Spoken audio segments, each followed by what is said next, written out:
Cuba's on parade in Paris, a two-day state visit by the country's 84-year-old president, full honors. This marks the normalization of ties that continue after the US and the European Union. Why Paris? Why not Madrid, for example? Well, part of it is business, everything from tourism to rum, but there's also a long-standing fascination with Cuba in this country. And you could say in France, a sort of post-60s polarization over the Castros. You either love them or hate them in this country. François Hollande's stopover last May, while on a tour of the Caribbean, came smack in the middle of the big thaw between Havana and Washington. What will that thaw mean for the island nation and for a region where Havana's shadow looms large in places like Venezuela, Nicaragua, or as mediators in talks to end decades of fighting between leftist FARC rebels and the Colombian government? Today in the France 24 debate, we're looking at Castro in Paris. With us from the French presidential palace, our very own Melissa Bell joins us from the Washington suburb of Alexandria, Virginia. We're with Thomas Bilbao of public affairs consultancy Avila Strategies. Welcome back to the show. Thank you for having me. We also want to welcome Colin Harding from Manchester. He's the director of policy consultants, Latin Forum, the former Latin America editor for The Independent. Nice to see you, sir. Good evening. The France 24 debate, where you can join the conversation on Facebook and Twitter, our hashtag F24debate. Melissa Bell, it's dinner time in Paris. The band has just stopped playing, but it had begun, François, to greet all the guests, this varied crowd of people that have been invited to this state banquet tonight. Amongst them, David Guetta, the DJ, a number of actors and actresses, singers, but also the leader of France's far-left group, Jean-Luc Mélenchon, the widow of France's former head of the Communist Party, had also been invited. So it is an unusual crowd that's preparing to gather here for this state banquet that begins in just under an hour's time.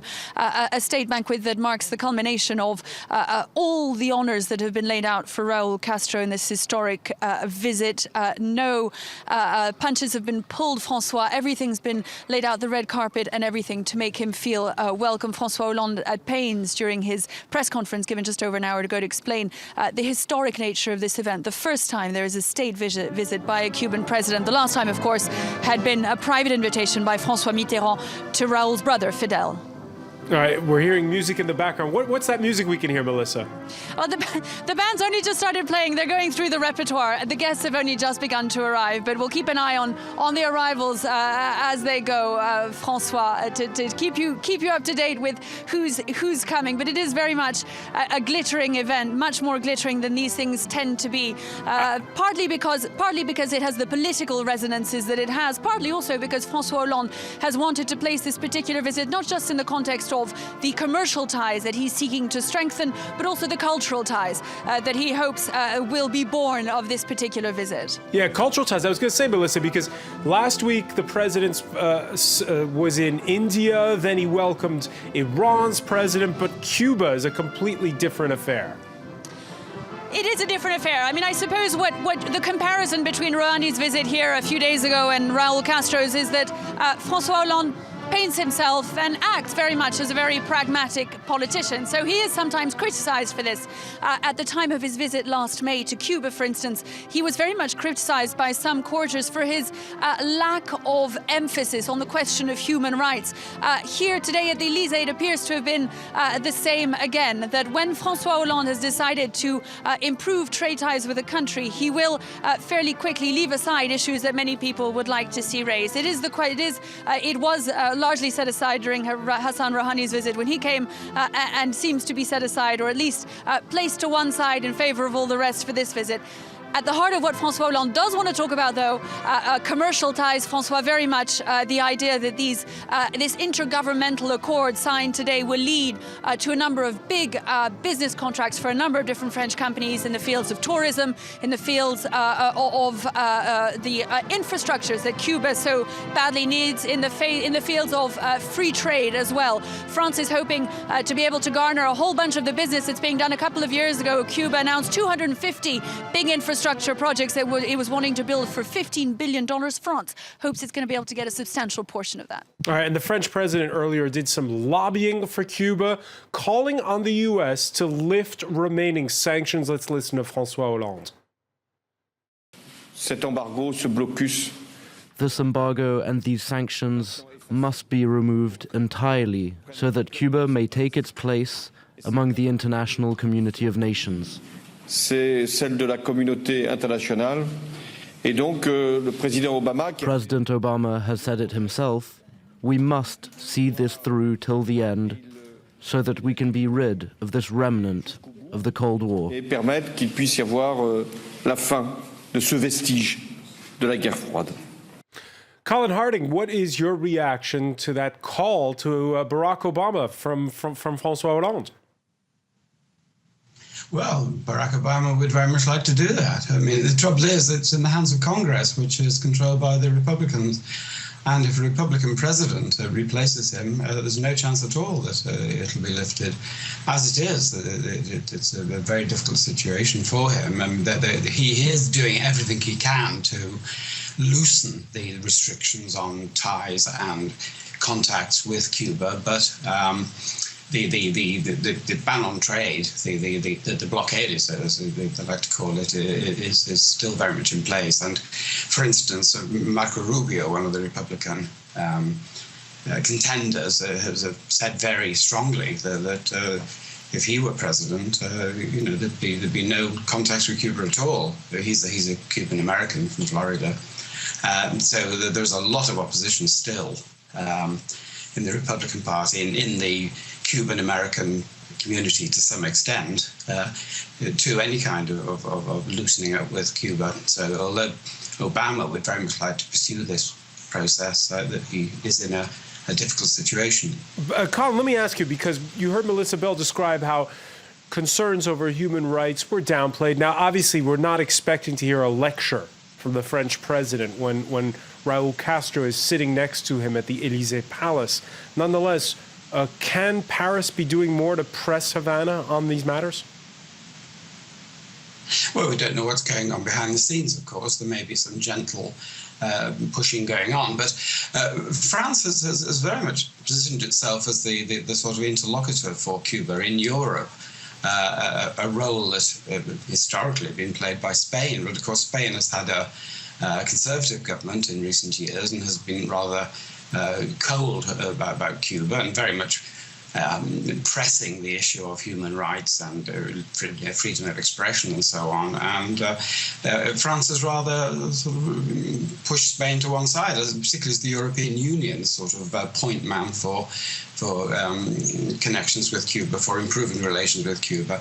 And I don't think he'll want to imperil that position, particularly as, of course, as we've heard, there's a lot of potential business at stake here.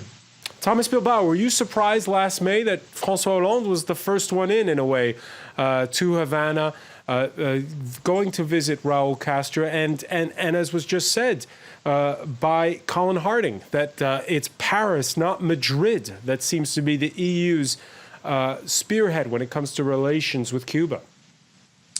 Yeah, well, certainly Spain has usually played the predominant role in the European Union and in Europe in mediating European relations with the island. Although more recently, in the last year or two, a number of bilateral talks have begun from a number of countries with Cuba. But certainly, the visit by President Hollande in May of 2015 to the island, in the midst of the renegotiation of Cuba's debt to the Club of Paris nations, which was announced in December, it's $8.5 billion in interest, which were forgiven. France playing a key role in mediating that decision. And I think that buys a lot of goodwill with the Cuban government for the role that France played. So I don't think it's entirely surprising that President Raúl Castro has decided to make this his first stop in Europe, especially given that Spain or Spanish political parties are struggling to form a government. So I don't think they're in any condition right now to host any type of official state visit. All right, Melissa Bell at the outset talking about the commercial ties, and there's one story in particular that affects Cuba, France, and the United States. Raúl Castro's visit preceded by an unexpected ruling in the U.S. the United States Foreign Assets Control Office approving the sale of Havana Club rum on U.S. soil, a brand now distributed by French liquor giant Pernod Ricard, which is a major blow to rivals Bacardi, who out of Puerto Rico have been producing a rival Havana Club brand with the blessing of the exiled Cuban former owners, the Arichabala family, dispossessed of their brand when Fidel Castro nationalized the business back in the 1960s. Thomas Bilbao, what's your reading of this row over rum?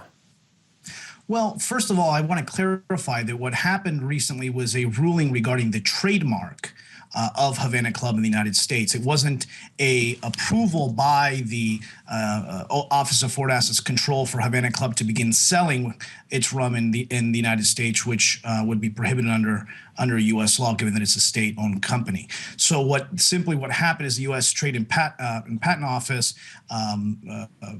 assigned the rights to that brand or that trademark to Havana Club in Cuba. And that certainly is an important ruling, and one that would position both its French distributor and Havana Club for a moment when the embargo is lifted and Cuban rum could be sold commercially in the United States. Let me ask you, Melissa Bell, is rum high on the minds when we hear François Hollande press the United States to lift those sanctions? Well, it's a reminder in any case, François, that everything is to play for in this particularly odd period of transition that we're talking about in Cuba. This historic embargo, the isolation of Cuba for all these decades, a profound isolation, the rift between Cuba and its allies and the rest of the world that's now healing, but with the embargo still in place. And so all this maneuvering that can be done around this economy that promises to prove to see a spectacular resurgence, re-emergence amongst the economies of the world, that promises for so many companies that want to do business in so many different fields, an entire island that needs to be reconstructed with all those historic promises and products that the world will be able to buy. And there'll be an island that'll be able to position itself, its economy, on the world markets once again.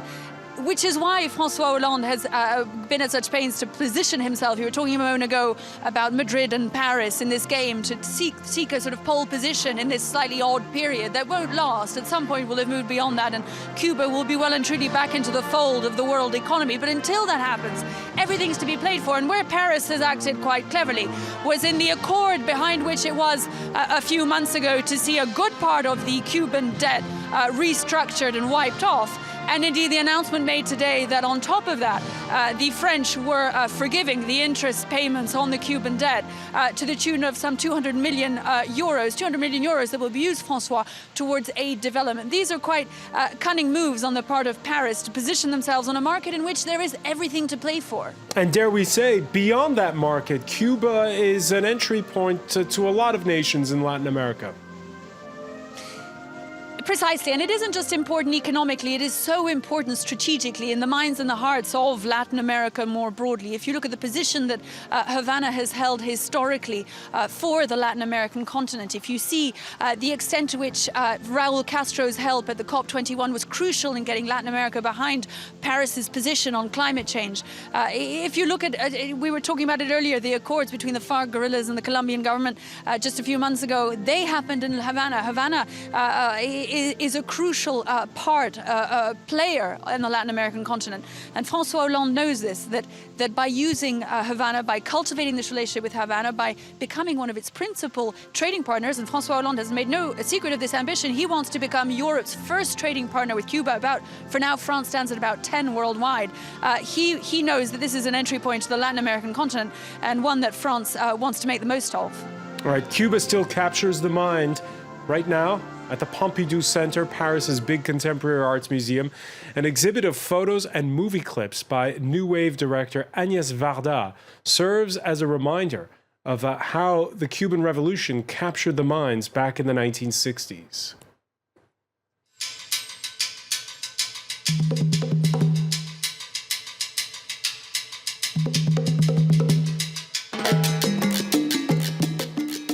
And you were telling us when you were running down the list for us at the top there, Melissa Bell, Just how much? Well, it's kind of throwback Monday when you have a state dinner for a Cuban president in Paris. It was the last visit by a Cuban president, François, was when Fidel came to Paris 21 years ago to meet with François Mitterrand, a very different socialist president, a very different Cuban leader. There was no talk of any thaw of the Cuban economy at the time. And France's Socialist Party was a good deal different to the one that François Hollande leads today. But there is a hint of that in the air here tonight at the Élysée Palace, of that ideological connection, if you like, that existed at the time and that remains the names of the guests on tonight's list for the dinner, which include the widow, I was telling you, of the former leader of France's Communist Party, Jean-Luc Mélenchon, the leader of France's Front de Gauche, the far left-wing party. This is very much one country's ideological heart speaking out to another. And even if both countries have changed a good deal, and it is precisely on the basis of that change that they are renewing this very business-minded relationship, those emotions, those memories still remain, and I think touch a nerve for both some in the Socialist Party here in Paris, and of course those who've accompanied Raúl Castro today.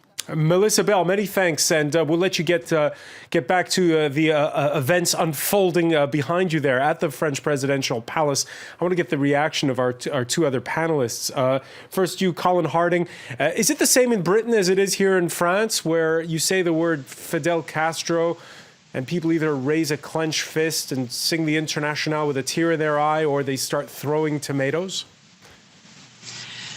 Well, I think it's when the name Jeremy Corbyn is mentioned that people tend to do that here now, rather than El Castro.